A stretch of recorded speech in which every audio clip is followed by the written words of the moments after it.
Hello and welcome to Doordarshan News. With me is a very special guest today, the co-winner of the Nobel Peace Prize 2014, Kailash Satyarthi. Sir, welcome to Doordarshan News. Sir, my first question is a very proud moment for India and the subcontinent, sir? It's a pride moment for every Indian and for every child who is deprived of childhood on the planet. But it also means that this is a moment of more responsibility. So did you expect this? Because in 2006 you were nominated and Grameen Bank won the Nobel Peace Prize. So this time were you expecting? Not really. It came as a big surprise for me. I was doing my routine work and suddenly I got the message that I won that prize, and so it was a surprise for me. So what was your family's reaction? Elated? Of course, it's quite common. It's obvious. So before Friday, nobody knew you. Did you kept that low profile purposely? Definitely. Actually, if you have a limited time, energy, resources, you have to decide where you want to invest. Whether you wanted to invest in publicity, image building, PR, or you wanted to go to the people who need you. And I tried deliberately in last 30 years that the people who need me, the parents who need me, the children who need me, may they not be coming to me, but I must go to them. So I have been working with them. Sometimes it appeared in the media, sometimes not, but I never cared. Sometimes it came as a big praise and admiration, and sometimes it came as criticism, but I don't bother. I kept on working. So how will this prize increase or bring more into limelight the whole issue of child slavery? Well, let me tell you that since the announcement was made 2 days ago, within 8 hours, hundreds of thousands of, rather millions and millions of people got to know about the problem of child labor and child slavery. So what, in terms of awareness, what we could have achieved during those 8 hours might have not been achieved during last 800 years or the history of the humankind. So many media, so many social media, it has gone through everywhere in the world. So what made you join this movement? You started your journey from your home state, Bhopal. So what made that single moment in time at which you thought that I must join this movement? Well, there was nothing like movement before. There was nothing like this issue before. It was a non-issue. I would underline, it was a non-issue. There was not a single article, single paper, single piece of line written about child labor and child servitude, child slavery. When I started using these phrases, people were stunned. Oh, they are poor children and you are calling them children in servitude or bonded child labor. So I'm happy that I have joined a movement for the cause of humanity. But I'm proud, very humbly, that I was able to establish that child labor is a problem in the country and globally. So joining a movement is very easy. Creating a movement against something which is hidden but very serious problem is rather more difficult. But I always accepted challenges and difficulties. But why this movement? Why child slavery? I mean, as you just said that before you starting the movement, there was no. It was a non-issue. But what was that moment? Why that motivation? I'm talking about. We all have been hearing that children are the future of the country.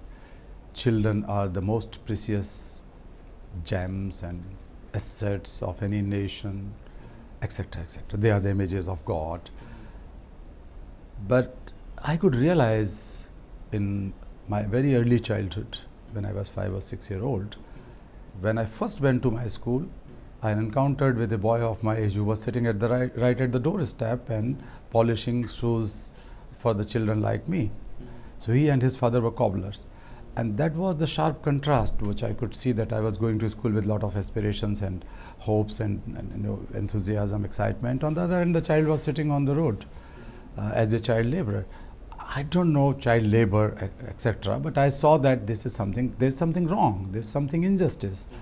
So I asked this question to my teachers, headmasters, my family. Everybody said that they are poor children and nothing is special. It's quite common. They have to work.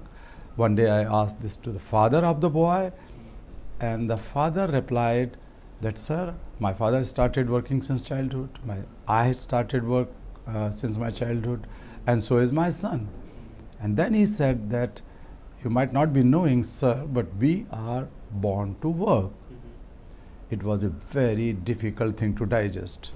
Why some children are born to work at the cost of their childhood, freedom, education, opportunities, future, everything. And why the people like me, the children like me when I was a child, were born with dreams and opportunities. This is intolerable. This is unacceptable. So you're the founder of Bachpan, Bachao, Andolan. What is this organization all about?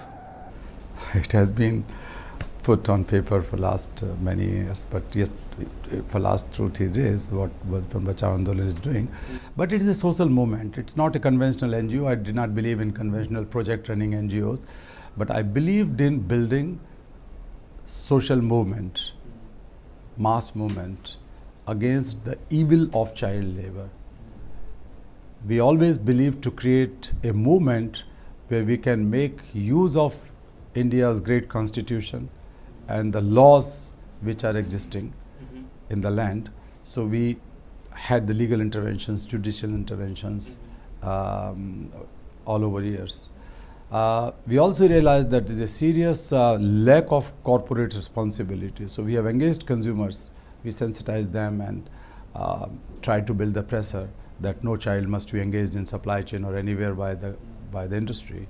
We also worked with the government, sometimes to be critical, sometimes to join hands with them, to ensure that child labor has to be addressed in totality, that all children must be in school, so government must spend more money on education for children and implementing schemes, etc. So it was a multifaceted approach which has been partially successful so far.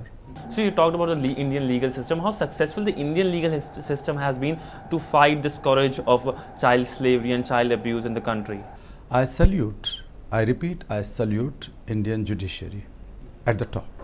The Supreme Court of India in particular, a number of high courts have been extremely sensitive and proactive in taking up the causes of deprived children. They have delivered very good judgments and orders, and that was the biggest strength in our struggle. So can you share some of your experience with Bachpan, Bachao, Andolan? I was searching your name, especially after Friday, on the Google. I saw some of your pictures in Google Images where there were some gruesome pictures of you with blood coming out. So you received threats also, sir? If the blood is coming, it is the result of continuous threat, and threats culminate into attacks. So I could not recall one single year in my life without threat. So threats were always there. But who cares for threats? One day everybody has to die. I will die one day. Why should I die on cot when I was 80, 90-year-old, coughing, living in plane? If I die freeing children, then I would add something in my freedom movement, because I strongly believe that the freedom movement in India is not over.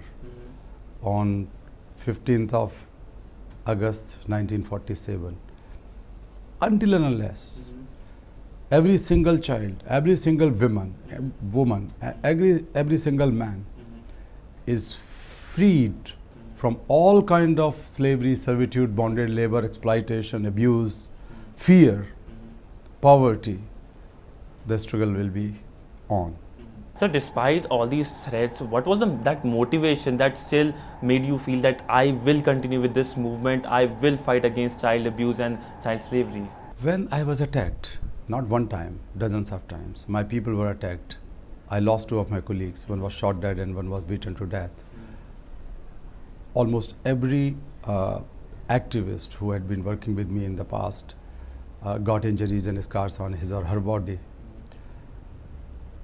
Every time when you are opposed and even attacked by evil, by some vested interest mafia criminals, it is a proof that you are going on a right path. If I was praised by those criminals and perpetrators and mafia, then I would go to my room and look at my face on a mirror, whether I am right or wrong. And I would have definitely thought that I was wrong. So attack came as big opportunities for me. So let's talk about the current situation of the child rights movement. What's the situation in a sense? How many children are there in this whole slavery thing? In a sense, how many children are being trafficked every year in the country? I mean, what's the cause of the problem also? Nobody knows actually. The number is very, very difficult to know. Some say 4.3 million, some say 50 million, 60 million. It's a long range of estimations because no door-to-door survey has been made. So it's hard. But if even one single child is taken away from the mother's lap, from safer environment, from school or from home, and sold and bought like animals or even in the lesser prices than animals, or if any single child is trapped into any form of forced labor, bonded labor, child labor.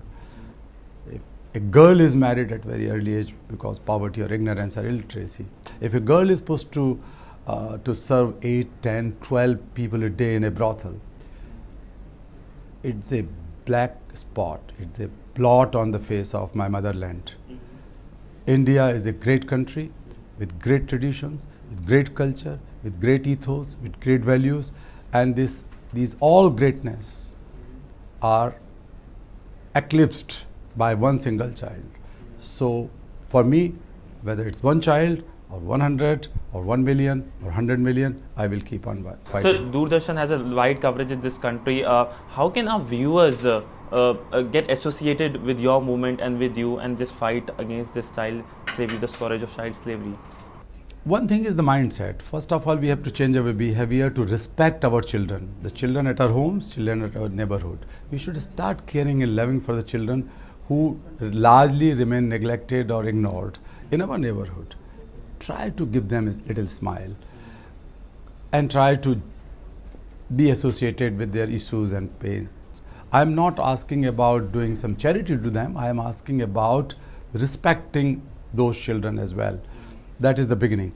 And then make sure that you are not using child labor at your homes. You are not going to accept a cup of tea or a glass of water in the homes where children are kept as domestic labor or restaurants or anywhere. So this could be the start. Sir, also the fact that yesterday you met with Prime Minister Narendra Modi, what transpired? Definitely, it was very encouraging, very exciting meeting. Everybody knows, and I would reiterate that Narendra Modi is full of enthusiasm, energy, excitement, and we spoke on several issues. But one thing was very clear, that I shared my views on a child labor-free India. I said that, and he agrees, that we have to make India child labor-free. So child labor-free India, clean India, pride India, prosperous India. These things should go hand in hand. Sir, Prime Minister is also an avid believer in social media and the internet. How can internet, social media help against this fight of child trafficking? So I think you should ask to the Prime Minister. But I'm asking your views. How can internet be used? We spoke about the impact of the social media also, and the use of social media. Both of us shared this thing, and we agree that it is a very big weapon to open the eyes of the people about many, many issues and get them involved in the fight against any evil in the society. But on the other hand, the social media must not be misused. Mr. Modi very specifically mentioned this. Sir, one of your co-winners is Malala Yousafzai. What's the similarities between your movement and Malala's movement? She's very beautiful and I'm not. Let me begin with that. She's a young girl, 17-year-old, and I'm not. I'm 60-year-old. But that's a similarity. so let me begin with something which is not similar, which is very easy and obvious. It's very difficult to find the similarities. Perhaps I don't see similarity because she is very famous, very glamorous. Everybody knows. And I'm very ordinary, very simple, very. So similarities between your movement and her movement, her fight against. The issues are similar, actually. So that's why I'm saying. I started talking on the other way because there are similarities in the issues. There are very common issues: education, rights for girls, safe environment for education, freedom. These are very, very basic things which are common in both of us in our struggle. So that's why it is no, personality don't matter much. For me, at least. I'm not a personality cult person. So, not at all. But what I feel that she and I share common values for betterment of children. So, my last question is, how can India and Pakistan together fight this scourge of this child slavery and child abuse? I have been saying it even when Malala was not yet born. I have been working in Pakistan even 10 years before the birth of Malala, or even more, I don't know. I have been going to Pakistan since mid-80s, and I have been working there with my friends, and I tried to build a movement with the help of some concerned citizens in Pakistan.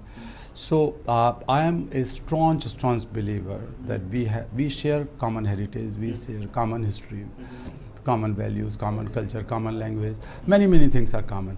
But unfortunately, many of our evils are also common. Many of our problems are also common. Child labor is one of them. We should fight together to ensure that every children in our countries are free from exploitation, is free to go to school and get the best opportunities and best quality of education. But that is not possible, let me underline, that is not possible without creating an environment of peace. And that I shared with Malala. I know Malala and her family for quite some time. I met also. We stayed together. So I spoke to her the other day and invited her, in fact, to join a new additional initiative to strengthen our ongoing campaigns, and that is peace for children. No child in Pakistan, no child in India, no child on the planet is born in an environment of conflict, wars, terror. Let them be born in peace, Aman, and let them grow in peace, so that they can enjoy fullest of their childhood and rights. Malala is called Prime Minister of both the countries, Nawaz Sharif and Prime Minister Narendra Modi. Would you do the same? I already met Narendra Modi yesterday. I'm not going to meet him today. Sir, invite them to the Oslo ceremony. Well, I respect her wish because I respect this young lady very much. And I wish that her wish is fulfilled. Sir, thank you so much for speaking with Doordarshan News. So, this was an exclusive chat with the Nobel Prize winner for 2014, the Peace Prize winner, Mr. Kailash Satyarthi. And hopefully after this award, this rights movement, the child rights movement will gather pace, not only in India, but across the world and of course, subcontinent. Thanks for watching. Namaskar.